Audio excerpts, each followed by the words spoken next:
Hello and welcome to another episode of the Construction Corner podcast. I'm Dylan, I'm your host, and today, guys, I am joined by a very special guest, John Ozzie Nelson Jr., who is chairman and CEO of Nelson Worldwide, who's an award-winning design, architecture, branding, and consulting services organization operating across the country and the globe.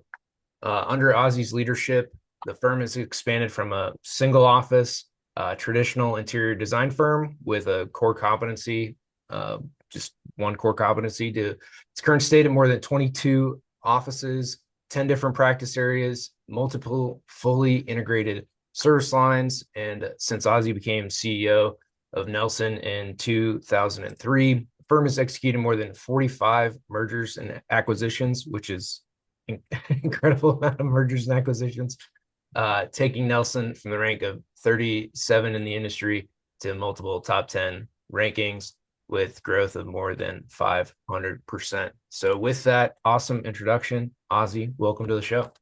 Thank you very much, Dylan. It's a real pleasure to be here. And thank you Yeah, for the kind introduction. pleasure to have you. Um, I guess with that, Ozzie, how did you get started? What brought you into this, big wide AEC world? Yeah, well, it's probably one of the more unique stories there in that I'm not trained as an interior designer, architect, or engineer. My father had a small interior design firm, and the concept was I would get a business degree and join his 14-person firm, and together we would grow it. I would say that the first 2 years, probably, I came to the assessment that it really wasn't for me, that I was a guy that really draws my energy from creating scale in businesses, and that small boutique firm that my father had, which was award-winning and a very talented firm, just wasn't for me. And as I prepared to figure out what was my calling in life, one of the things that was interesting that was happening is corporate America was deciding that it no longer wanted to have internal design groups the way that they had in the early 90s. And so they started to, previous to the third-party partners like JLL or CBRE, they started to just look for design firms that could come in and could take over what was an internal function. That had a very unique fit for me. I had the business perspective that most design firms didn't, and yet we had a long history of servicing corporate America from the outside, and now we were invited inside. So did that for a couple of years and saw the opportunity. There was this new emerging software called AutoCAD. And AutoCAD had all of these capabilities to hold data. And so one of the things that we started to experiment with is what were the things that we could hold data in the drawings. And again, one of those paths least traveled. Everybody was looking at how do you attach information, furniture information or finish information. We took the path because we were working directly with large corporate portfolios who had this need of how do they track space and how do they allocate space back to their departments. We started to experiment around could we draw what they called at those time and that day polylines around delineation of space, calculate that space, and then attach it to a department.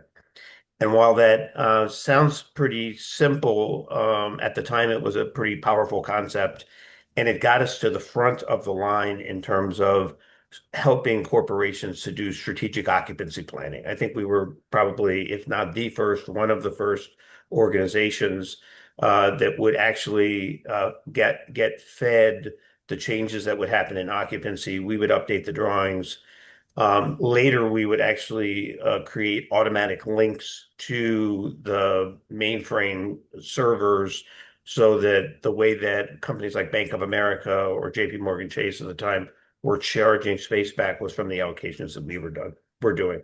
As interesting as that piece may be, the really successful business portion of that was that now we knew their space better than they did, in their words.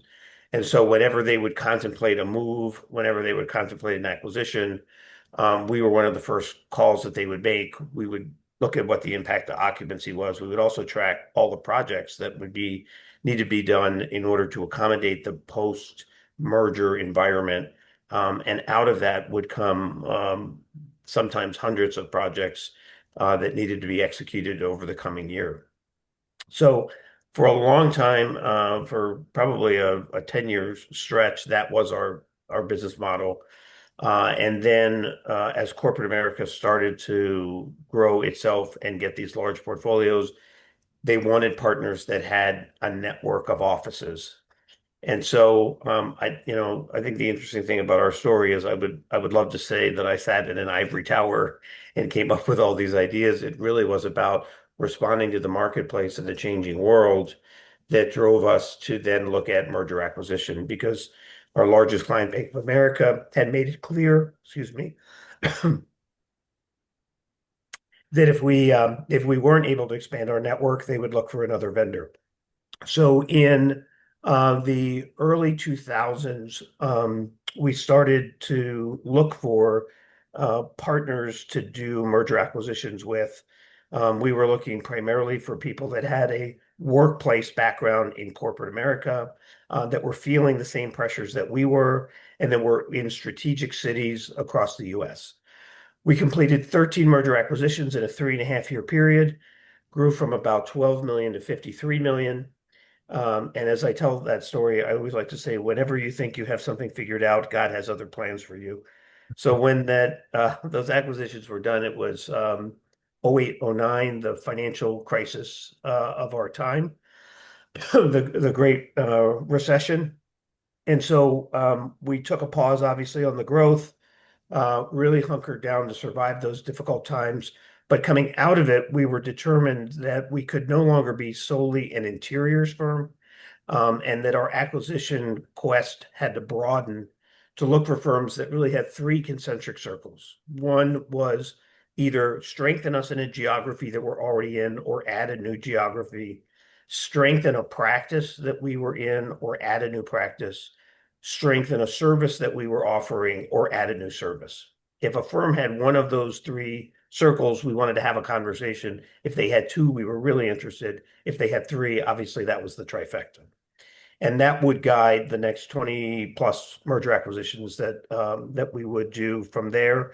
The culmination of all of that merger activity happened in 2018 when we brought two other large firms together, Wakefield Beasley in Atlanta, FRCH out of Cincinnati, and ourselves. And the first quarter of 2020 was our most profitable in history. And then we, like everyone else, went through the pandemic, the Great Resignation. But I would say that from a positive standpoint, it has forced us to continue to be much more disciplined in our business and much more strategic, and to really strengthen the 10 practice platform. In 2023, I think it is 2023 or 2022, we shifted our P&L from office to practice. So that was another real turning point for us. I think that for a multi-office firm that is multi-practice, for us, we have found that's the way to run the practice or run the firm. Much easier to align expense and revenue, much easier to create strategic plans by practice, and much easier to go into subsectors within those practices when you have that kind of clarity of vision around the practice. So that's our story, and I'm sticking to it. Oh man, there's so much there, so much to be learned, and just a wealth of knowledge. With I guess the place I'd want to start is around the mergers and acquisitions, right? Because that's been a big piece for you guys and your growth. You're probably adding a ton of expertise, obviously adding service and practice lines that you want to go into. In the in the beginning, right? So if you go back to the early 2000s, I guess in pursuing mergers and acquisitions versus, let's say, organic growth, right? Hiring, just going on a big hiring spree. What made you go down the M&A path and then to stay down that path Sure. for the next 20 years? Yeah, I think there's a couple interesting things. Number one, it is no accident in terms of our view that we worked for Bank of America, which was a bank that went from obscurity, an obscure North Carolina bank, to one of the largest banks in the world through merger acquisition. We saw how that whole process of integrations worked. We were struck by just how fast you could grow if you were able to embrace merger acquisition, number one. Number two, when Bank of America came to me and said, you guys are too small, and if you don't get bigger, um, we'll find other partners. That wasn't an indefinite, invitation. We had a very tight time frame in which we had to grow, and merger acquisition was the way to go. The third thing I would say, and it clearly is a balance of getting the most out of organic growth that you can, and knowing when to engage in merger acquisition. The one thing I would say about merger acquisition, particularly when you're coming into either new geographies or new practices, when you go into a new geography, first thing you do is you hire a market leader. A market leader comes in and they say, well, I don't have a design leader. So then you hire a design leader, and then the design leader says, well, we don't have a bench. So you hire a bench. And before you know it, you've got like 12 people who have no work. And so it really, there certainly are rainmakers out there who have a history of building work and have clients that follow them. They sometimes could be like hen's teeth, as opposed to the plethora of opportunities that exist in merger acquisition. But I'll tell you a funny story with the first merger acquisition we did. I took the guy to lunch, and this would have been in the early 2000s. And I said, we'd like to merge with you. And he started to laugh. He's like, no, we're architectural firms. We're not banks. We don't merge. And so, you project out 25 years and you just look at how much the world has changed. I guess with that too, because you were seeing so much of it, and working with these clients, right? The Banks of America at the time and probably still today, and working with them and seeing this type of merger activity, clearly that shaped your view on it. And doing that. How has like cultural integration been as you've again with your 40 plus acquisitions over the years? How's that been? I'm sure you've gotten better at it over the years, but how's that been for you guys? I think there's um, people always say, culture is the most important, culture eats strategy for breakfast. And I think when you do get to a critical mass, culture really is critically important. If I look at acquisitions that have either gone well or not gone well, you can point back to so many cultural indicators. I would say that for aspiring entrepreneurs, one of the things that is challenging is when you have less than rich capital sources. You have to make that trade-off about is the culture so bad that we can't make this work? Well, as opposed to when you do have the right capital behind you, you can be pretty selective. And I think at the top of the list of things that you should be talking about is culture. It just is, it's doomed to fail. And I think I would put in that whole cultural component is the organization being acquired ready to be acquired, or do they just want a paycheck, or do they just want a buyout check? And there's a lot of buy-in that has to happen from the organization being acquired to whatever the vision is that's going to happen post acquisition. And when that vision is not aligned, I think that's one of the biggest cultural disconnects that can really be deadly. And to stay on mergers and acquisition, because I think this is fascinating. We're seeing a lot of it through the industry. Obviously, you've been a big part of it. WSP and some of the other big firms have done a lot of big mergers here with a lot of big dollar values behind them. And in that now, maybe for a small firm, right? Because that's going to be the majority of the market, let's say, is when do you choose to go down that merger and acquisition path for growth, right? I know you were backed into a corner, kind of. It's either die or grow and grow fast.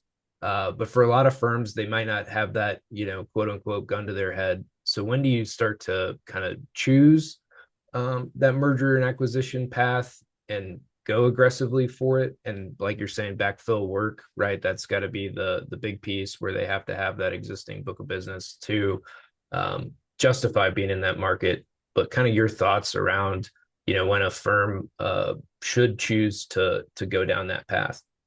Yeah, I think a merger or acquisition is a means to an end. So, rhetorically, when do you use a shovel? When you're digging a hole, right? When your strategic plan calls for you to do certain things that you don't think you can do organically.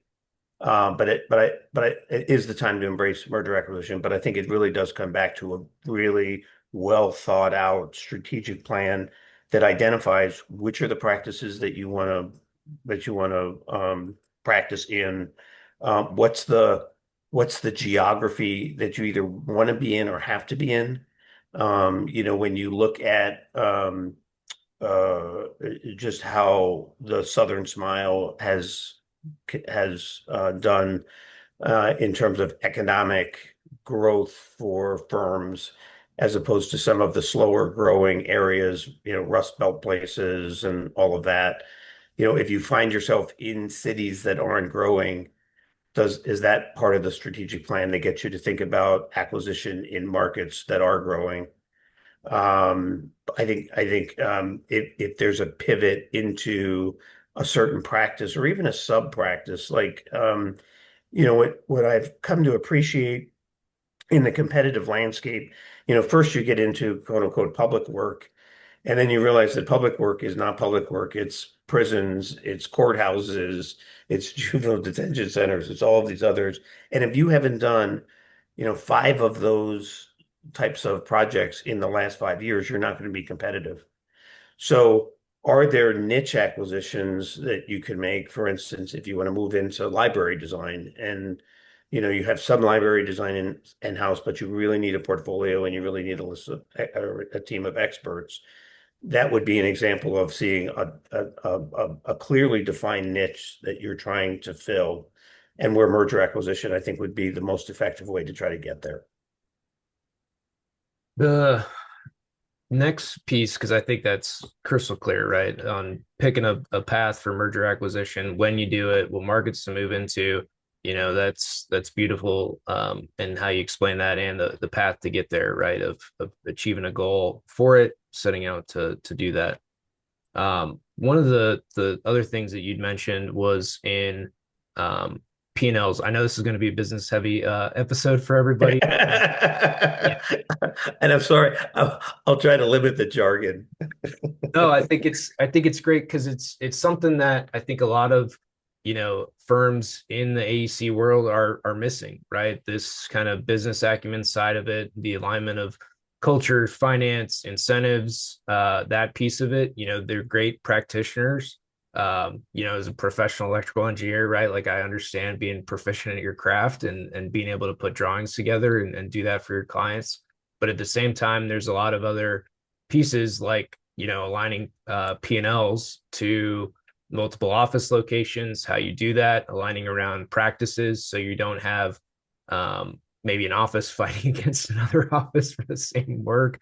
So if you want to elaborate a little bit around that, I know it's kind of a culture Sure. as well as a financial question, but I think it'd be great for our audience. Yeah, and I think while its essence is in a financial paradigm, I think it has everything to do with building collaborative organizations around practices. In a profit and loss run organization that runs by office, that means that office or that geography is measured on its profitability. And in a orientation where you run your P&L by practice, you're looking at profitability or loss at a practice level. So that means that the people report into the practice, they don't report into the geography. Think of in our explanation of that, the first thing that people will say, well, I don't want to be stuck in, a practice my whole life. And so we describe that as a homeroom, not a prison. So people get assigned to a practice. But an example within our organization is if you look at like practices, like hospitality and retail, we have people that go back and forth all the time. And for people who say, hey, I'm in hospitality, but I'd really like to see what workplace is like, we will arrange opportunities for them to experience workplace and see if that's a career move that they want to make. So you have these live practices going all the time where people actually in real time have the opportunity to look at maximizing career fulfillment and progression. The other thing that can you alluded to it. I think what happens when the people are contained in a geography and there's a leader who's responsible for the profitability of that group, he or she, and there are certain ways. There clearly are ways to mitigate some of this. So you know, part of the bonus structure might come from office and some might come, the other portion might come by the firm's success or some sort of profit split. But I think there's always sort of what we have found an inclination for the geography to stick together and not necessarily want to collaborate. I'll tell you a funny story about that, and that's that in 2019, the year after we had brought the big firms together with our firm, that for me was the time that we should throw the switch and we should go to practice. And the reason we previously hadn't gone to practice is we didn't have enough critical mass in any one practice to run it as its own business. But now clearly we had the critical mass. So we put together a subcommittee and I tried to really listen to the guidance from the subcommittee, and they came back and I said, no, no, no, you run this by geography. That's the way this works in the industry.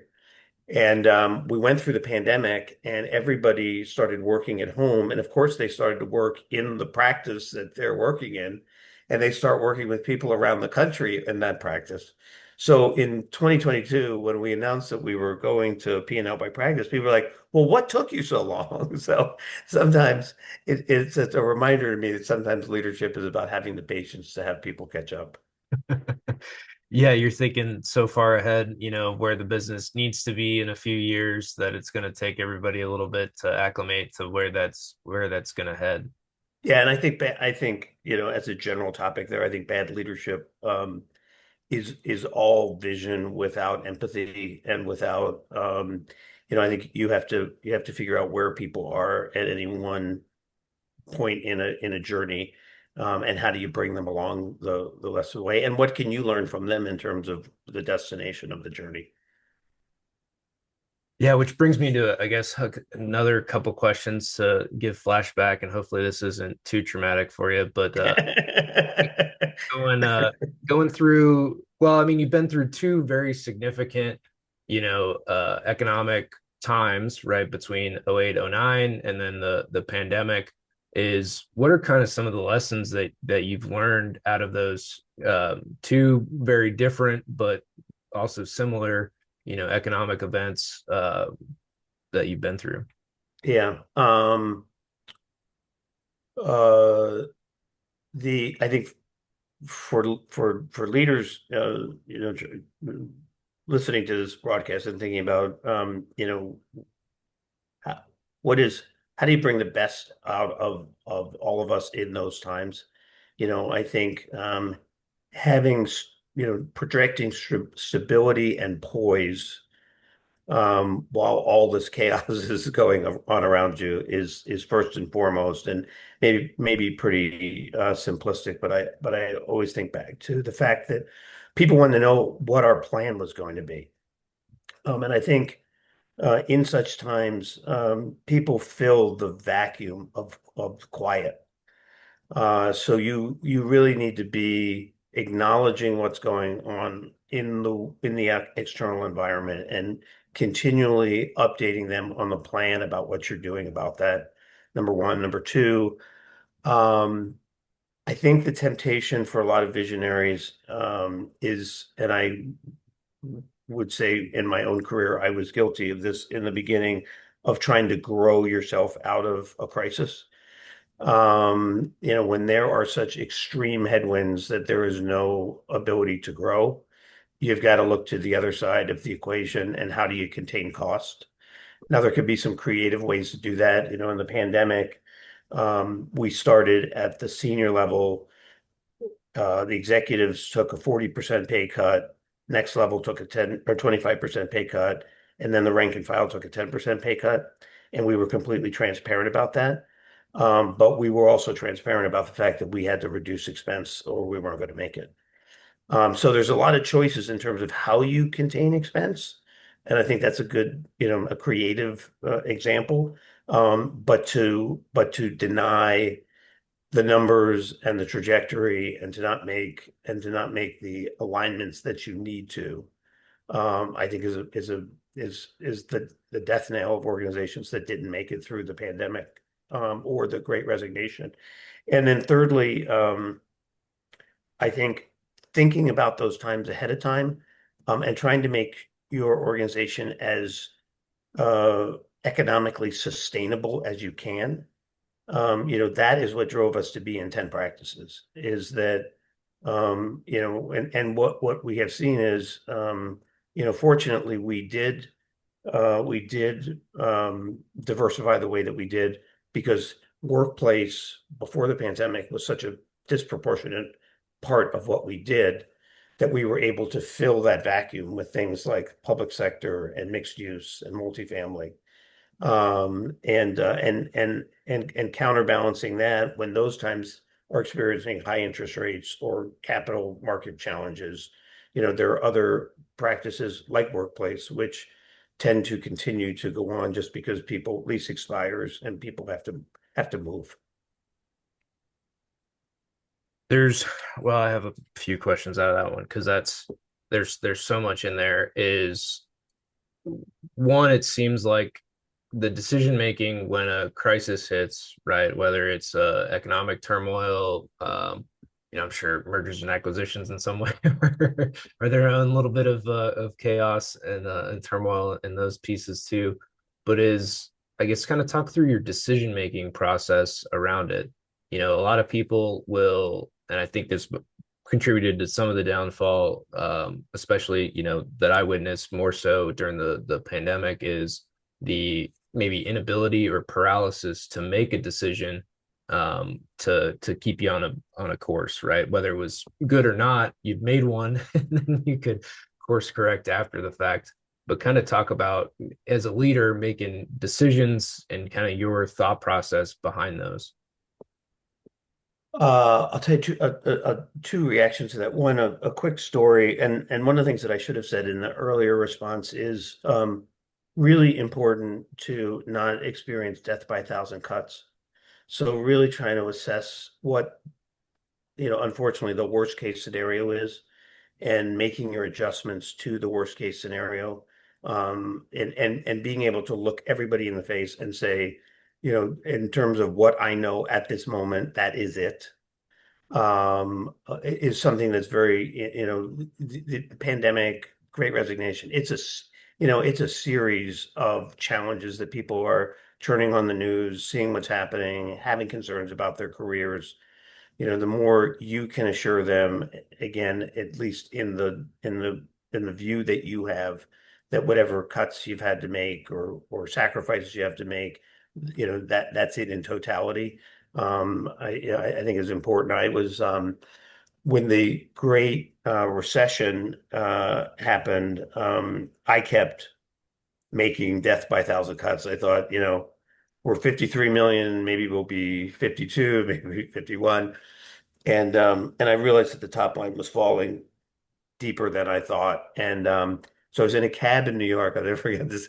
And I was kind of penciling out the revenue sectors that I knew I could depend on.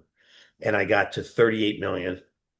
And I said, okay, we're going to get to 38 million. And when the day was done, the low water mark was like 38.3 or something. And but the ability for everybody to know that we were going to make the moves we had to make, but that we were solid going forward, was a big deal. Yeah, I mean, those are big decisions, right? Big swings to lose, from 53 to 38, 15 million in revenue, a little less than a third of the business. I mean, that's a big drop, right? And then to make those decisions and um, once you get there to make the decision on it, I think, then creates stability going there forward. And yeah, that death by a thousand cuts just creates probably uncertainty in everybody, and doesn't help the organization.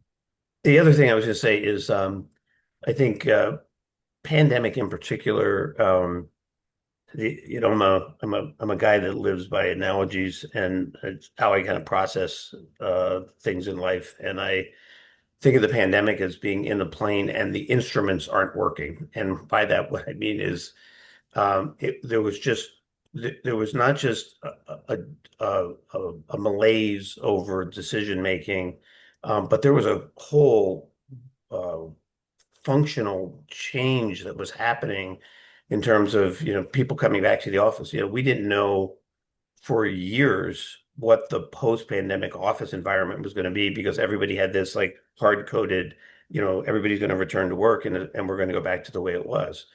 I think that paradoxically, in these challenge moments, and we live in times where there are, there's certain things that you can take from challenge to challenge that help you to deal with them. There's also a new world that we live in where there's challenges that are unique that we haven't seen before, like a pandemic, and recognizing that you just don't want to repeat. This isn't just one of those situations where your historic knowledge is going to get you through this. You're in something that's very different, and you've got to be really attuned to the things that you can depend on versus the things that you can't depend on because things are changing so rapidly. Yeah, and a lot of that, um, I mean, in the business market, right, you'll have some things that you can depend on, and then at a personal level is, what are you reading? What are you listening to? Are you exercising? Are you getting out and doing all the other things so you can control at least your own 3 foot world, no matter what's going on in the wider business context. And I think that helps people a lot too, is to create your own stability in your own 3 foot world. Whatever might be going on financially or anything else, you can at least control, what you eat, moving, reading, what you listen to help with that stability in your life. Completely agree with you. I think it's more essential than people have traditionally given that credit.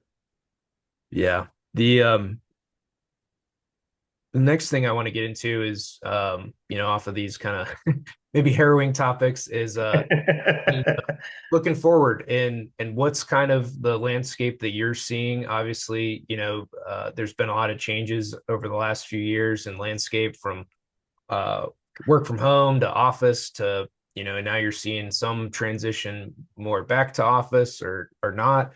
But what's kind of the landscape that you're seeing here in the marketplace? Yeah, I think this idea of continued change and innovation is something I'm really focused on. I think not just, I mean, I think uh, the whole return to office aside, it really is about finding the right vehicles through which people are going to work successfully. Office being, a critical part of that, but technology also being an important part of that. Um, I think that we live in a time where, with AI as an example, we're just going to see rapid change beyond what we have previously seen in the global environment.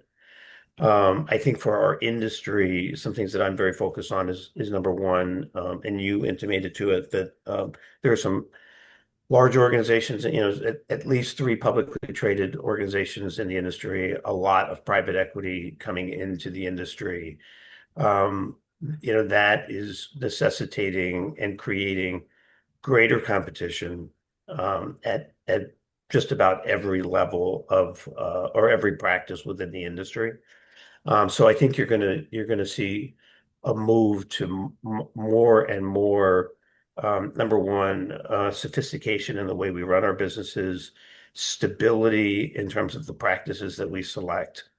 I think that in the broader conversation of construction, I think you're going to see more and more collaboration, more and more design build. And I think sometimes people look at these trends and they miss the forest for the trees. That the design build is not because people just want to go design build, right? They want to move faster, they want to move more efficiently, they want to avoid the collision points in a project. So I think anything's that are gonna advance moving faster, more effectively, more efficiently, and more paradoxically at the same time more stably, are the things that people should be looking for. I think that specifically with AI, my own opinion, I think there's a number of people that are sort of on the fence. We are wholeheartedly embracing it and seeing all kinds of differences that it can make. And I don't think it's like being a professional athlete. It's not like you win a game and you're there, right? I think AI is this commitment because the platforms are going to change so dramatically that as soon as you adapt one way of doing things, there's going to be a whole new disruption that you're going to have to adopt in order to stay a leader. But I think that when the day is done, the organizations that embrace that and decide to be leaders will be the ones that will enjoy the fruits of the journey. Final thing I would say about AI is I think there's this perception that, especially in the design and architectural industry, that it's going to diminish the professional or the respect for design. I think it's the opposite. I think that AI is much more easily going to enable great design, which means that there'll be a much more discerning eye about what people see.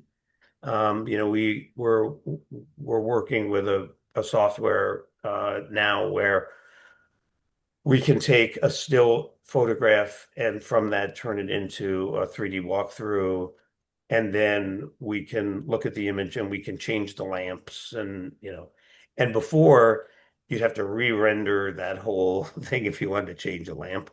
So I think people will become much more attuned to the finer points, the point at which the view is being taken. I think it will be design will just mean a different thing, but it will be just as meaningful.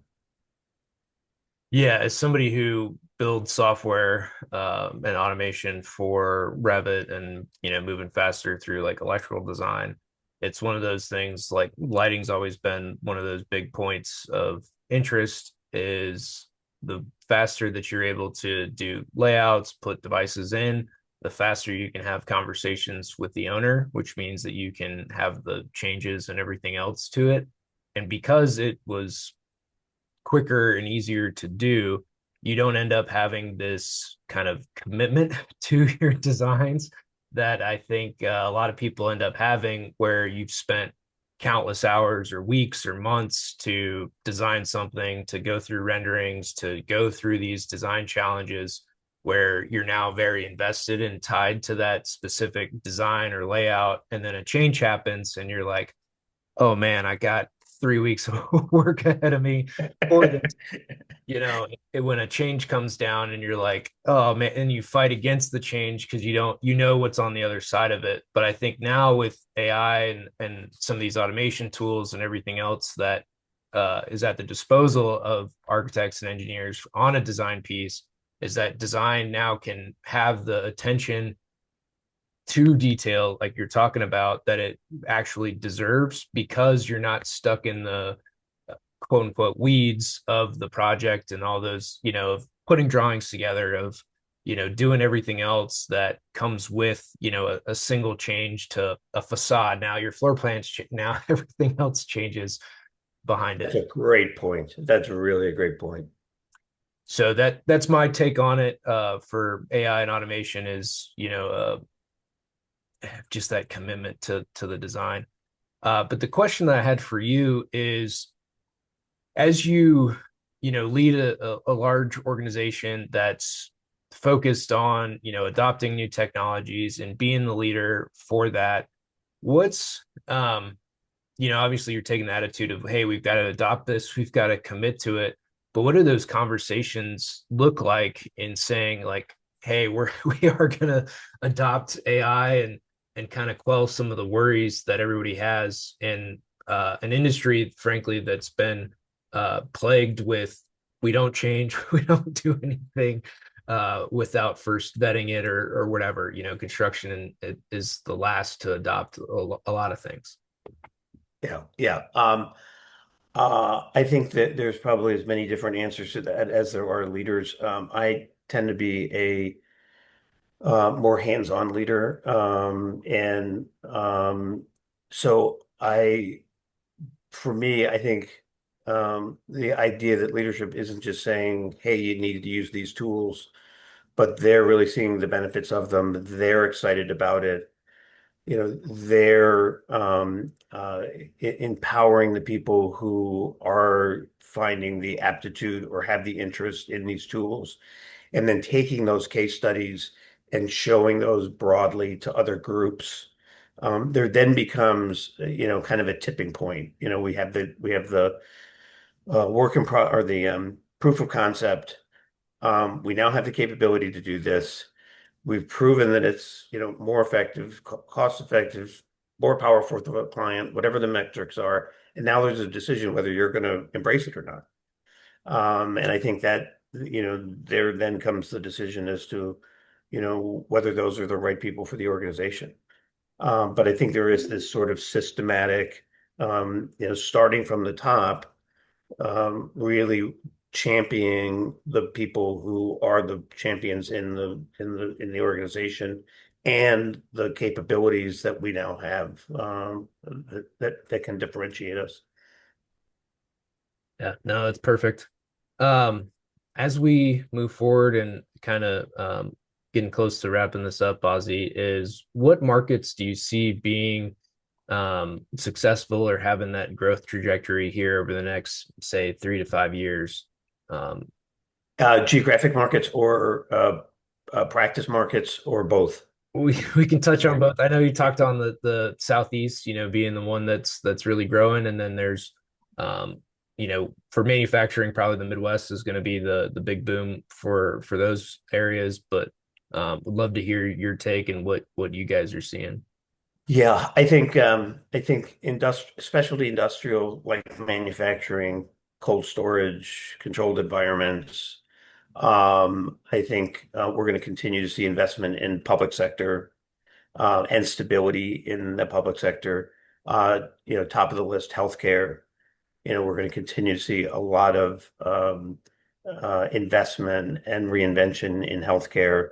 I Education, I think is a sector that we're going to continue to see growth both in geographic markets but nationally. So I would put those at the top of the list.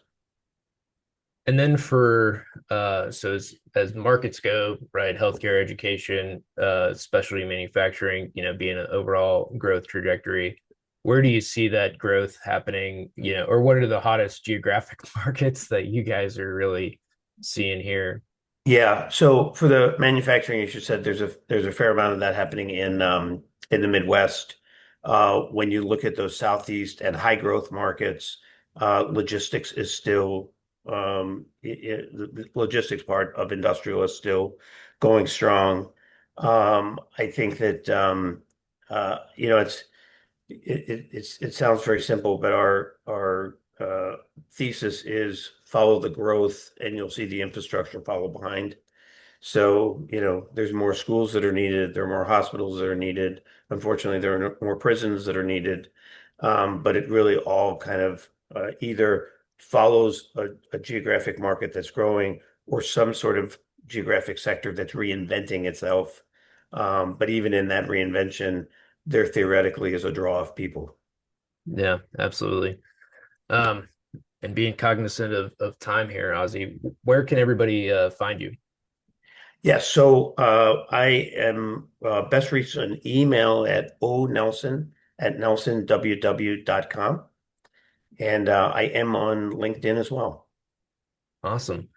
Uh, Kind of last question here is what advice would you give to somebody coming into the industry, in the A&E world? What advice would you give to somebody to set them up for success? And they're just starting, they're a new graduate, architect or engineer. Obviously architect for you guys, but they're a new graduate architect. What advice do you impart to those guys joining your firm or anybody in the industry? Um, I think I think anybody starting any sort of journey in an industry is having a dream about what it is that you want to do. I think that following your dream and continually assessing yourself and your situation against that dream is I think the most important advice that we can give anybody. I would say as it relates to the design and architectural industry, um, do not be inhibited by the way that things have worked in the past. Be open to understanding really where everything is going and having the courage to embrace new tools. It's kind of paradoxical, but I think one of the things that this industry is struggling with, is going to continue to struggle with, is this idea of mentorship. It always was an apprentice industry where you learn by doing, and now a lot of that doing is going to be replaced. So the two things about that, one is how do we mentor people in a different way? But many times people coming with strong technical skills are in just as strong a position to mentor others. So developing those skills that will create those breakthrough opportunities along the path of your dream is maybe philosophical, but that would be the advice I would give.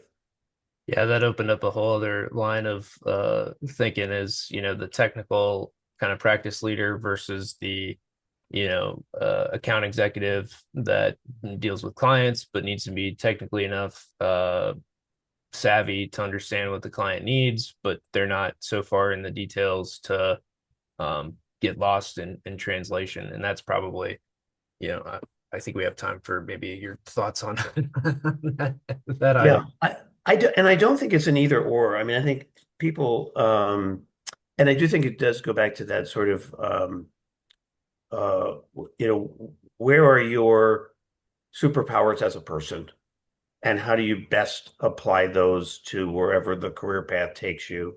But I think also being open to developing, many skill sets in these other areas. I think it's the people that are clearly have a strength, but are understanding of all the complexity that enters into whatever it is that they're chartered with, are the people that are generally the most successful. I think that is a wonderful place to leave this episode. Ozzie, thank you so much for taking time out of your busy schedule to join us here today. I think the audience is going to get a ton of value out of this episode and all the wisdom that you shared. I know, guys, we went a little more business heavy, but I think it's necessary for everybody to be successful and run a successful business because without good finances and good profit, we don't exist. So everybody likes their paychecks at the end of the day. Bill, thank you for the opportunity to be here. Congratulations on all the success that you're having with this podcast, and the great information that you're bringing out to people. It's been again a pleasure to collaborate with you here today. Yeah, thank you so much. All right, guys, that is this episode of the Construction Corner podcast. Until next time.